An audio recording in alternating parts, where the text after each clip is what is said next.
In a castle cloaked in the gloom of a rainy day, a young girl sat alone in the dimness, her arms folded. She gazed out of the window, observing the storm raging outside with its flashes of lightning and booming thunder. Isabella Brett, her nanny, entered, her face showing concern. "Your Highness," she announced, "it is time for your snack," presenting a cake and tea. However, the girl, Alicia, informed Isabella that she was fine. She pointed out the scarcity of food due to the ongoing war, explaining that a snack would be an extravagant luxury. Isabella visibly shivered at these words. Isabella then reminded her that she was the sole daughter of the Emperor of the Eastern Empire. Despite her young age of 9, she already carried herself with the dignified bearing expected of an imperial family member. Isabella assured her that when His Majesty returned from the battlefield, he would undoubtedly be proud of her. Yet, Alicia offered a small, disbelieving smile and countered that it was unlikely. She pointed out that even as a member of the imperial family, all she truly possessed was an impressive, lengthy name, Alicia de Rivetzer. Furthermore, the man she called father had initiated the war when she was only 6, and 3 years later, it still raged on. As Alicia continued to watch the storm outside, Isabella gently urged her not to worry, expressing confidence that His Majesty would return victorious. Tears welling in her eyes, Isabella vowed to protect Her Highness until her very last breath, should anything happen. Alicia, her voice trembling slightly, responded that it was all right and thanked her. Alicia then fell into thought, reflecting on a time when she possessed magic, believing that she could have ended this war single-handedly. A legend, passed down through generations in the Eastern Empire, spoke of a night witch, a white figure who appeared only on nights of pure white, granting wishes with her boundless power. Unbeknownst to others, this legend was about her. Because of this very legend, people would make sincere requests during full moon nights, hoping the white night witch would hear them and make their wishes come true. She was indeed powerful, but upon awakening as Alicia, she had inexplicably lost all of her magical abilities. She had been reborn as Alicia, the only daughter of a tyrannical emperor who had lost his wife during childbirth. Perhaps blaming her for her mother's death, the emperor had essentially abandoned her in the princess's palace. Consequently, she had spent the last 9 years confined there, never once seeing her father's face. Isabella was the only person who showed her genuine care, a stark contrast to the rejection she felt even from her own bloodline. Her nanny, Isabella, was the only person in the entire palace who truly loved her. Isabella observed the heavy rain and gently draped a cloth around Alicia, cautioning her to be careful not to catch a cold in such weather. Alicia felt a surge of gratitude and warmth for Isabella's kindness. Suddenly, a noise broke through her thoughts, drawing her attention back to the outside. She turned her head towards the large window on the side. The already somber atmosphere of the palace, a consequence of the war, deepened further with the drumming of raindrops against the windows, accompanied by the oppressive dark clouds. The ominous rumble of the clouds soon escalated into a blinding flash of lightning, followed by an ear-splitting thunderclap that reverberated through the room. Isabella cried out in surprise, the sound piercing Alicia's ears. Isabella exclaimed about how frightened she had been by the sudden thunder. Alicia wondered what the noise had been just now, then lowered her head, a slight shudder passing through her. It took Isabella a moment to recover from the shock induced by the thunder. She then moved to close the curtains, asking the princess when she thought the war might finally end. Alicia replied that she was unsure, perhaps soon. Just then, their conversation was interrupted by a deafening bang. The door burst open, accompanied by the sound of hurried footsteps echoing in the corridor. A knight, his expression frantic and clearly out of breath, shouted towards Her Highness. He was trembling, while Isabella, indignant, demanded to know the meaning of this disrespect, questioning how he dared to barge into the princess's palace. The knight finally managed to speak, uttering the news of His Majesty the Emperor's fate, announcing that he had fallen in battle, leaving Isabella utterly shocked. Alicia internally noted that at the tender age of 9, she had become an orphan. Simultaneously, she felt the power she had once lost returning to her. The guard continued, explaining that they had fortunately won the war, but in the final, decisive battle, His Majesty the Emperor. Alicia cut him off, abruptly asking the man his name. The knight appeared confused by the sudden question but answered, Sybil Zip. Alicia rose from her seat and approached him, inquiring if Mr. Zip was from the 5th Division of Knights. He confirmed that he was. She then stated that there was something he had forgotten. A little nervous, he asked what she meant.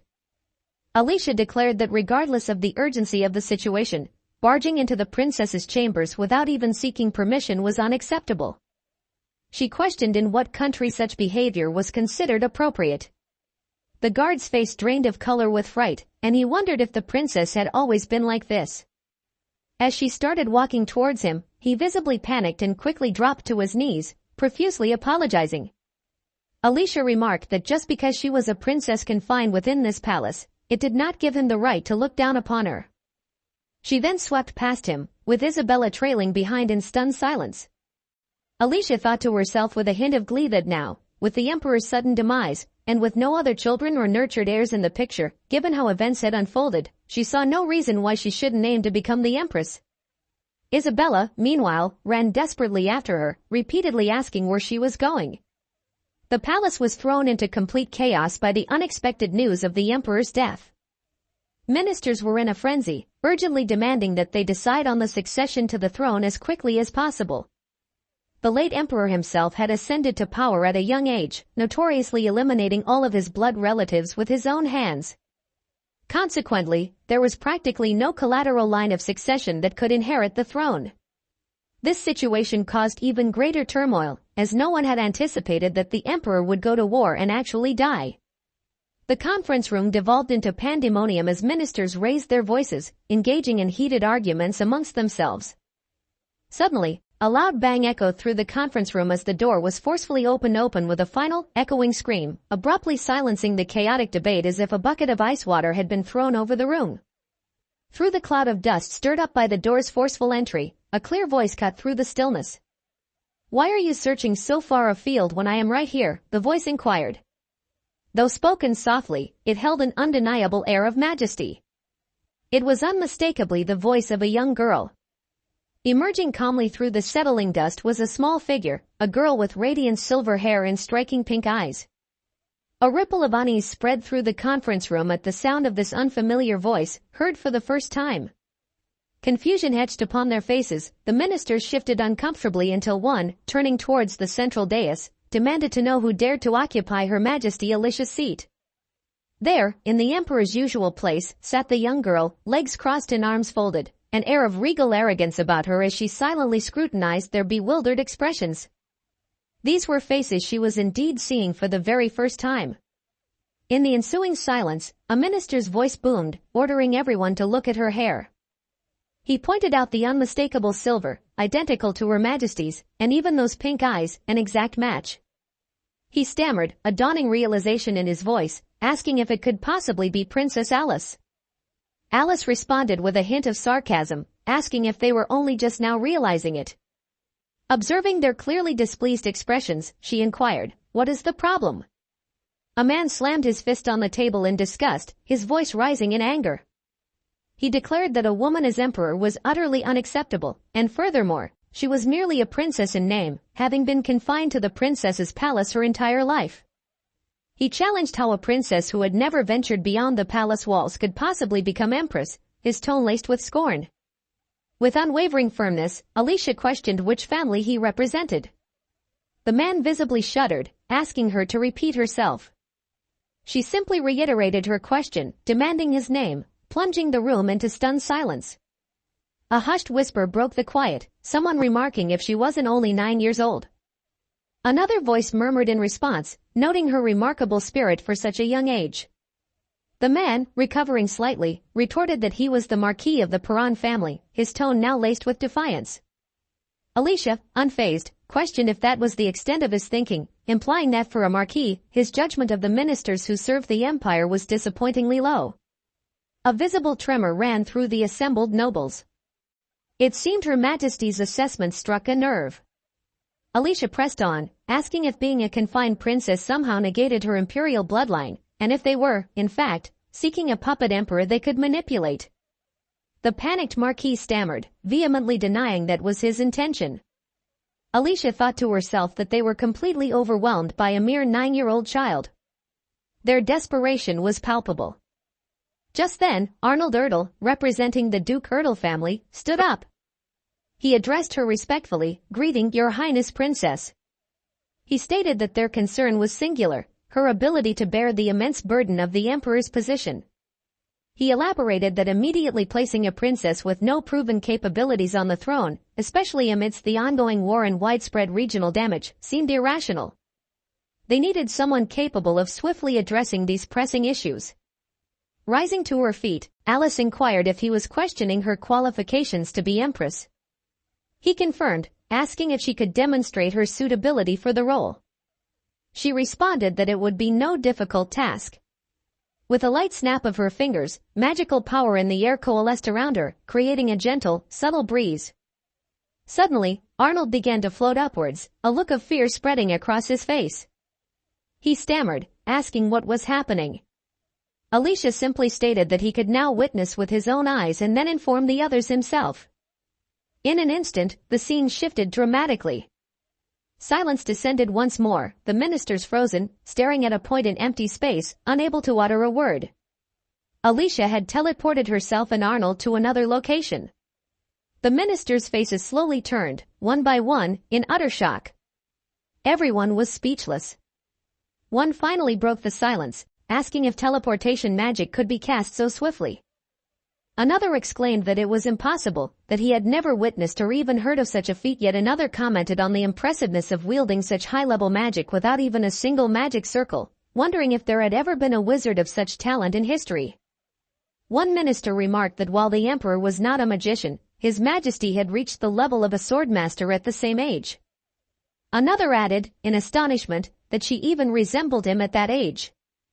Isabella, standing near the door, listened in stunned silence to the minister's odd comments about Alicia, culminating in their realization of her monstrous talent. The scene dissolved, transitioning to a desolate border village of the Eastern Empire. The entire area was in ruins. Alicia, having teleported herself and Arnold to this location, felt a twinge of worry, realizing it had been some time since she last used magic. However, she reassured herself that it was fine. She had initially believed she had completely lost her mana upon reincarnating, but now wondered how it had returned. Arnold, still floating slightly above the ground, asked if this was the border village. Alicia confirmed, explaining that she had deliberately chosen the closest point to the border. The extent of the damage was undeniably severe. Arnold then inquired what she planned to do there. Alicia began to walk amongst the rubble, observing the devastated town, filled with suffering people and the remnants of shattered buildings. She stopped, bending down to pick up a handful of dirt from the ground. Opening her palm, she breathed life into the soil resting there, channeling her magical power into it. Particles of dirt, lifted by the wind, began to glow with a golden light, spreading throughout the ravaged village. Those who suffered from injuries found themselves completely healed. Destroyed buildings began to reconstruct themselves, one by one, returning to their original forms. Scarce food supplies miraculously multiplied, overflowing with enough to feed countless people until they were full, with abundance to spare. Villagers who had been injured by the war were completely bewildered by the sudden recovery. Arnold, witnessing this miraculous transformation, was utterly perplexed. He stammered that it was impossible. Then, in the blink of an eye, Alicia vanished in a flash of light, leaving behind murmurs among the awestruck villagers, wondering if they had just witnessed a god. This was Alicia's miracle. Alicia reappeared in the meeting room with Arnold. One of the ministers, still reeling from shock, asked where she had been. She replied with quiet pride that she had completed all the repairs in the border region. The ministers were stunned. One exclaimed in disbelief, while another added that he couldn't believe it, the war had only ended yesterday, and she was claiming to have already finished the repairs. Turning to Arnold, another minister urged him to confirm if it was truly true. Arnold, still dazed by what he had witnessed, could only confirm the truth. All the repairs had been completed in an instant. He recounted to everyone how Her Highness had simply lifted her hand, and ruined buildings were restored, and food appeared in abundance. Alicia, observing their excited commotion, thought they were making so much noise over something so trivial. Her gaze then shifted to Isabella, who stood near the door. She walked towards her, but before departing, turned back to the ministers, stating that she did not expect them to fully acknowledge her based on this simple demonstration alone. She added that they could look forward to what was to come. She would show them even more. As Alicia walked beside Isabella, she noticed her nanny was visibly shaken. Alicia understood. It was indeed understandable. Years ago, the young princess who should have been born amidst blessings had instead begun her life with the death of her mother, the complete neglect of her father, and the resentment of the empire's people, fueled by furious protests. Isabella wondered what crime such a small and innocent child could have possibly committed to deserve such a fate. She fervently hoped Alicia wouldn't feel too alone, but she knew, deep down, that Alicia would never truly be alone, not while Isabella lived. She swore again to dedicate her life to Her Highness, to become her family. Isabella reflected on having served Her Highness closely for the past 9 years. She believed she was the one who understood Her Highness most intimately, yet the demeanor she now displayed was entirely new to her.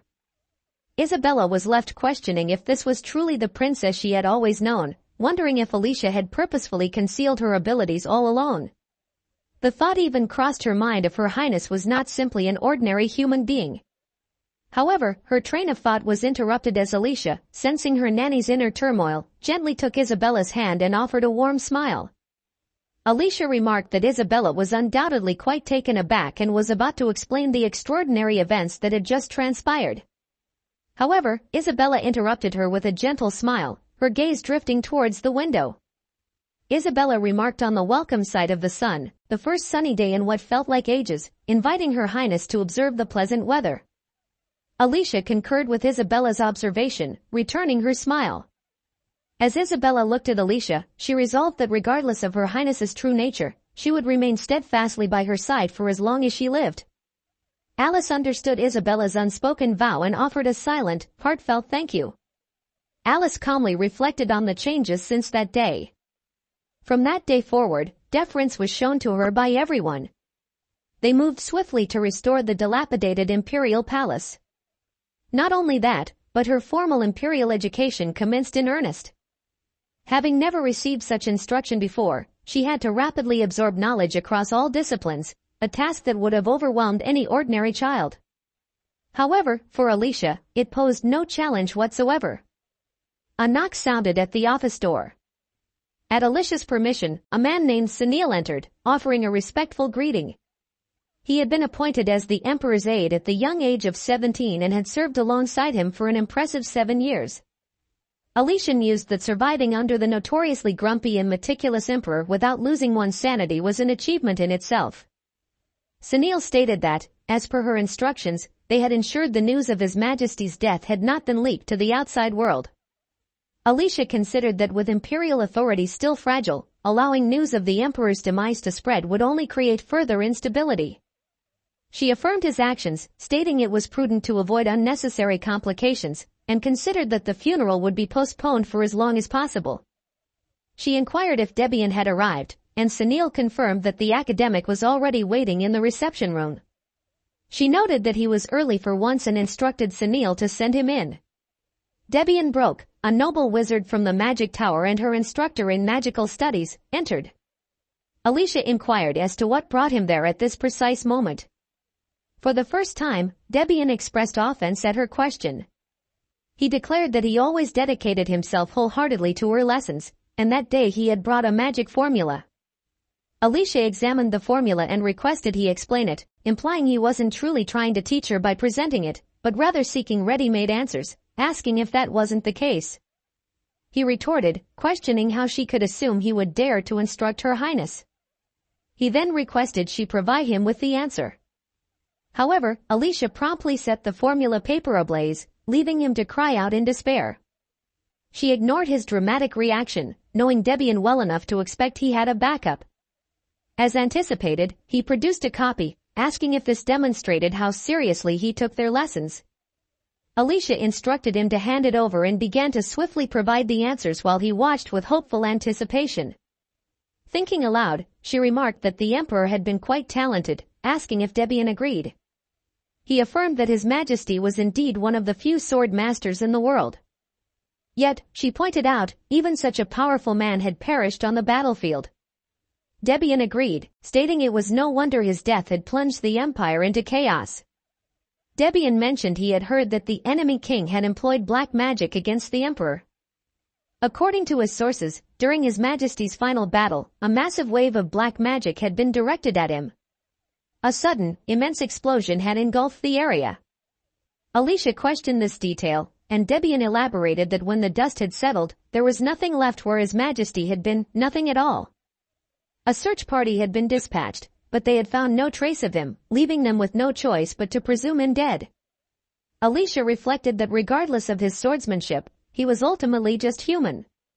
His body and soul had been completely consumed by black magic, making the chances of survival near zero. That night, as Isabella tucked her into bed, she wished her a good night's sleep, and Alicia reciprocated the wish. Once Isabella had left the room, Alicia ceased pretending to sleep and rose. She noticed a sheet of paper on the table and used her magic to levitate it towards her.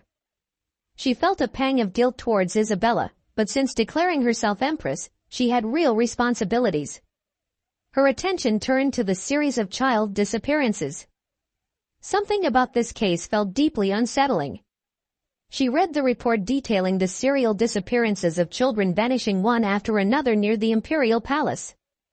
All the victims were commoner children, with 6 children missing so far.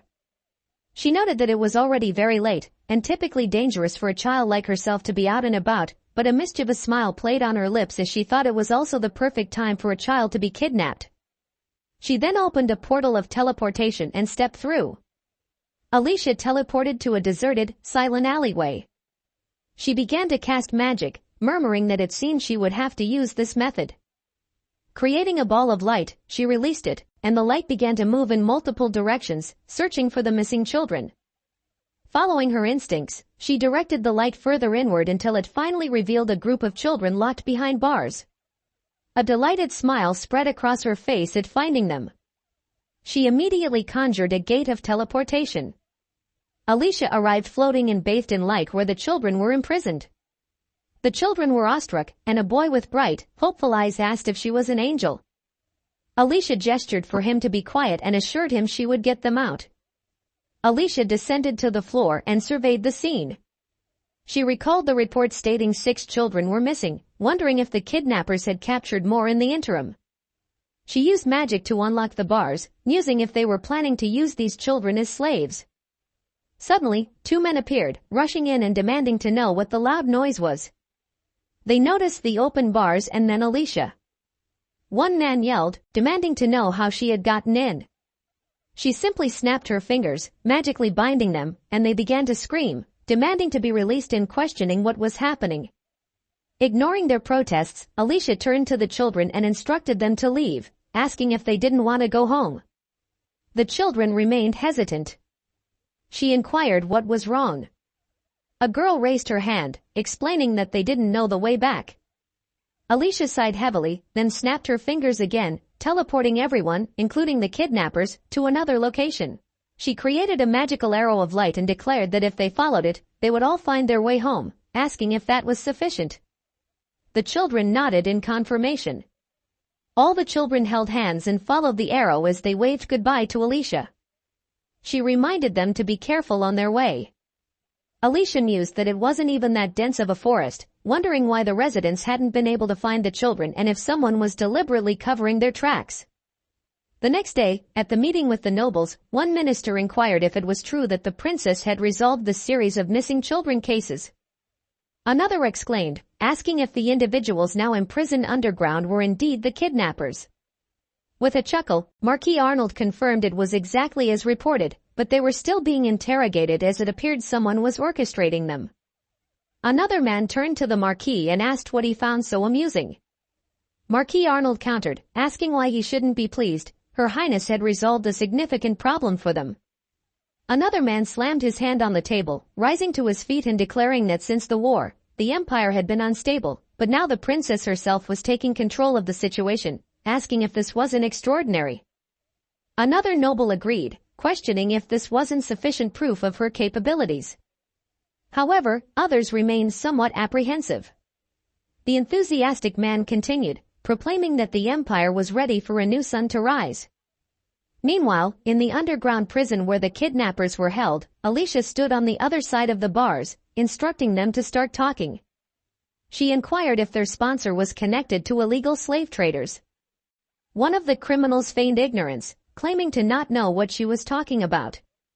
However, Dark Alicia stated she was asking politely, as she wished to give them one last chance. She implied she had numerous ways of extracting information. The men began to grow fearful, until one blurted out that they couldn't reveal anything. If they divulged any information, they would suffer a fate worse than death, and she didn't understand how cruel this woman was. At that moment, he was abruptly silenced by a sharp pain. He began to choke and cough up blood, collapsing. Alicia recoiled slightly, stepping back in confusion, asking if he was dead. An evil smile crept across her face as she murmured that things were becoming interesting. As the sun began to set, Alicia decided to venture out to conduct her own investigation. Instead of appearing as a child, this time she transformed into an adult form to facilitate her infiltration more easily. She gazed intently in one direction. Alicia pondered if the Grand Casino, located at the edge of the shopping district, was the correct place.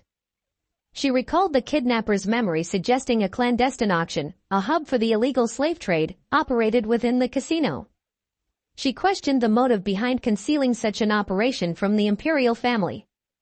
Her goal was to capture the woman at the helm of this illicit business. Suddenly, a person bumped into her. The man apologized, but Alicia felt a strange sensation. She sensed a magical presence, a dark magic intertwined with his mana. Dismissing it as inconsequential, she ignored it, deciding it wasn't her concern as she had to reach her destination. Arriving at the casino, she noticed guards inspecting the magical tools of those entering. Alicia sighed, finding their methods amateurish and ineffective, confident they wouldn't detect her magic. After a perfunctory check, they allowed her entry. Inside, people were already placing bets in various games. Amidst the gaming tables, Alicia overheard a conversation that caught her attention. One person asked another if a specific item was all that was needed to participate in the auction. The man confirmed, stating it had been very difficult to obtain. Alicia recognized it was a golden ticket. She swiftly cloned the ticket. Approaching a man, she presented the duplicated ticket, requesting to be shown the way. The man examined the ticket. Alicia then inquired if he planned to mentor her after the auction, to which he nervously denied, quickly stating he would take her there immediately. He led her to a restricted area, and upon arrival, told her to enjoy herself. Alicia smiled, affirming she would, understanding she had reached the underground auction of the casino. Alicia used invisibility magic to peek behind a door before the auction began. She observed a man carrying items for auction, initially assuming they were items affordable only by low-income families. However, she was surprised to see even royal possessions among them. Suddenly, she heard someone apologizing to the count. Looking further ahead, she saw it was a woman. The woman explained to the count that the men meant to prepare the children had been captured by the royal family. The count criticized her for employing incompetent fools. The woman replied that since the war ended, the empire's forces had apparently been replenished. She reassured him that her younger brother had prepared something special for today and asked the count to relax. Alicia wondered if this red-haired woman was the one behind everything. The woman picked up a bottle filled with a lilac liquid, showing it to the count. The count was pleased and asked how her brother managed to consistently obtain such precious items every month. The woman laughed, saying she couldn't reveal that secret. The count said he understood, as long as he received the products, that was all that mattered. After they left, Alicia took the bottle. She realized it contained Cloudbox, a drug only dark wizards could create. It was extremely rare among humans, as black magic itself was a power that devoured life and the soul, forbidden to humans by divine will. Furthermore, Cloudbox was difficult to create even for skilled dark wizards, unless a truly exceptional, first-rate dark sorcerer had been born. Someone announced that the auction was scheduled to start soon and requested all participants to take their places if they wished to participate. Alicia realized their operation was on a much larger scale than she had anticipated. She took her seat, waiting for the auction to begin. The red-haired woman took the stage as the presenter. She expressed her gratitude and welcomed all the esteemed guests. Introducing herself as Kira, the host of the auction, she thanked everyone for waiting and presented the first item, a ruby sculpture, said to contain divine blessings. Alicia was stunned, recognizing it as the national treasure of the Kingdom of Lorite, a kingdom far from the Empire, known as the Heart of the 12th Bell. Although a small nation, it was still a sovereign state. Auctioning off a country's national treasure was audacious. Kira announced the start of the auction, and bids began, increasing rapidly. Alicia decided it was time to intervene. Suddenly, the lights went out, plunging everyone into darkness and desperation. People cried out, asking what was happening. Kira asked them to wait, claiming there was a problem that would be resolved soon, urging the esteemed guests to remain seated. But then, several flashes of light appeared, intensifying the panic. People cried out in despair, until they noticed someone on stage holding the ruby sculpture, asking who Kira was. Kira, shaking with rage, demanded to know who she was. Alicia told Kira that it was irrelevant. Stealing a national treasure, no matter how small the country, indicated significant power. She asked who else she could be and presented a document, declaring she was from the Imperial Palace, there to capture illegal auctioneers. People began to panic, realizing she was sent by the Imperial Palace. Someone asked if they should run, and everyone started fleeing, shouting they didn't want to be taken into custody. Alicia remarked that while entering, they were free to run if they wished, but leaving was a different matter. She created a symbol with chains, magically sealing the door. Turning to Kira, she demanded how she dared to hold an illegal auction within the empire.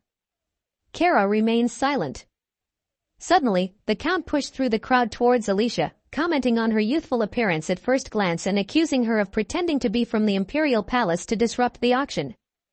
He snatched the document from her hands, asking where she had obtained the fake and how she dared to interfere. She asked if he thought it was fake. He retorted, asking if she thought he wouldn't know the Emperor was dead. Alicia replied she didn't believe anyone would be foolish enough to speak so recklessly without fear of the Imperial family. He insisted that currently, no one in the Imperial family could stamp the Imperial seal. However, Alicia removed her hood, revealing her silver hair, reflecting that even a humble earl should know that possessing the silver seal signified imperial blood. He became terrified upon seeing her silver hair and fell to the ground in panic. Looking at him with a smile, Alicia commented on the unfortunate turn of events, noting that someone still possessed the authority to stamp the imperial seal after all. Alicia returned home in the dead of night. Suddenly, Isabella surprised her, picking her up and hugging her worriedly, asking where she had been all this time. Alicia dismissed it as nothing, while internally acknowledging she had just infiltrated the illegal market and disrupted everything. Isabella set her down, crouched, and held her hand, telling Her Highness that she had felt very uncomfortable and worried lately. Alicia asked why and what was going on, and if someone was bothering her. Isabella replied that someone she had served for 9 years was wandering through dangerous places without a single guard. Alicia realized Isabella was referring to herself. Isabella said that at the very least, it would be nice if she let her know where she was going. Alicia said she understood and that everything was fine, promising to tell her from now on. Isabella was happy and considered it a promise. By the way, she told Alicia that the council had been looking for her and that Sunil said he had something to reveal. The next day, Alicia went to Sunil's office, asking why he had been looking for her. He said the ministers were waiting for her in the conference room. She was confused and asked why. He said they claimed to have something urgent to tell her, murmuring that it was probably about her coronation, as she had demonstrated her abilities quite a lot recently. She asked Sunil, and while he visibly shivered, she asked if he would stay by her side. A drop of sweat ran down Sunil's face. Alicia reflected that he had always followed her orders without question, but she wasn't sure if his loyalty was truly to her. After all, he was the Emperor's man, chosen and placed by the Emperor. Alicia decided she would soon know if his words were true or not, instructing him to tell her the truth, kneeling. Sunil knelt and declared that for the security and peace of the Empire, there was only one thing he must do, which was serving the son of the Empire. Alicia was pleased, thinking it was as expected, he never disappointed her. Then she said that was enough. By the way, she said she had something else to do, and he asked her to give her orders. She said it seemed that one of the palace servants had been taking money and leaking information about the inner workings of the palace. Sunil apologized to Her Highness, but Alicia said it was not something for him to apologize for, as she had already captured that bastard count and locked him in prison. She instructed him to find out who had taken the money and started spreading nonsense. He indicated his understanding. Now, she was informed that she should join the ministers, who were undoubtedly waiting anxiously in the conference room. Upon Alicia's entrance, the ministers, who appeared quite distressed, immediately noticed her. Everyone rose to their feet and greeted Her Imperial Highness. Princess Alicia took her seat in the central armchair and inquired about the purpose of their summons.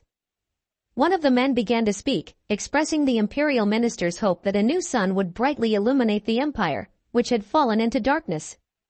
He implored her to rise like the sun and safeguard the empire. All the ministers bowed their heads and placed their hands on their chests, simultaneously declaring, "Rise like the sun and watch over the empire." Alicia remained silent for a moment. Her ascension to the throne was virtually assured. She turned to the finance minister and instructed him to make preparations for the coronation. Later, in her room, Isabella was attending to Alicia's hair. At one point, Alicia looked up at her. Isabella asked if she was feeling weary, but Alicia was thinking about how, when the former emperor confined her and everyone else abandoned her, Isabella was the only one who remained steadfastly by her side. She then said to Isabella that she would become the empress. She reflected that in this place, which felt like a grand prison, only Isabella had truly cared for her. Isabella knelt and took her hand, expressing her unwavering belief that Her Highness was always right. She urged her to follow the path she desired. Alicia smiled warmly, considering Isabella her only true family, and thanked her. Isabella brushed it off as her duty and declared that if anyone dared to oppose Her Highness's will, she would be the first to step forward and strike down that person. Alicia found this amusing, trying to suppress her laughter but ultimately failing, erupting into hearty laughter. Finally, the coronation day arrived. After Isabella finished preparing Alicia, she positioned her in front of the mirror, remarking on how truly magnificent she looked. Alicia simply responded with a playful, "Of course," asking who else she thought she was, while Isabella continued to adjust her attire. Alicia then called out Isabella's name. Isabella asked if she was feeling unwell. But turning to her with a smile, Alicia declared that from this day forward, she would ensure Isabella's genuine happiness. Isabella became emotional, stating that simply being by her side at this moment was the happiest she could be. An attendant informed Her Highness that all preparations were complete. Alicia then prepared to depart, confidently announcing, "I am leaving now." After 9 long years of obscurity, she was finally stepping into the light. Upon entering the coronation room, everyone saluted her as the sole princess of the empire. Alicia walked confidently past the ministers, thinking that after the ceremony, she would no longer be addressed as princess but as empress. Today was the day. She approached the altar and knelt before the priest, who held the crown. She was about to become the new sun of this empire. And so, the priest commenced the coronation of the first servant of God, standing in place of divine will, to bestow the symbol of the emperor upon the new sun. However, as he was about to place the crown upon her head, he paused, hearing a noise. Suddenly, a loud bang echoed, and a section of the wall exploded. Debris flew everywhere, but Alicia swiftly created a protective barrier around herself and the priest. Despite the chaos, Alicia remained composed. She knew that such a significant disruption could not be orchestrated by just anyone. Someone approached. Alicia slightly turned her head, a cold voice reaching her ears, saying that during his brief absence, someone had dared to covet his throne. He halted darkly behind her and voiced his curiosity to see who this audacious fool was. Now, he was observing a rather intriguing face. The ministers were in disarray, exclaiming "His Imperial Majesty," and greeting him with gasps. Alicia thought to herself that these old fools had been calling her the new sun just moments ago. She stood up, addressing her father, and apologized, saying that as this was their first meeting, she hadn't recognized him. She lightly held her dress as she bowed with her hand on her chest, stating it was an honor to meet her father, Revetzer, greeting him as his daughter, Alicia. The emperor walked past her and ordered for her to be taken away. However, Alicia remarked that he had a bad temper, causing the emperor to stop in his tracks. Even the priest was shocked and, becoming frightened, accidentally dropped the crown to the floor, feigning innocence. Alicia turned to her father and questioned if he had just spoken his thoughts aloud. The emperor frowned with hatred and demanded how she dared. He drew his sword and swung it towards her neck, accusing her of not only defying the emperor's decree but also leaving the imperial princess's palace and daring to covet his throne. Alicia calmly stated that the empire was in turmoil, and as the princess, she couldn't remain idle. The emperor retorted that it seemed she wasn't even afraid of death and asked if she was truly that foolish, dripping with irony.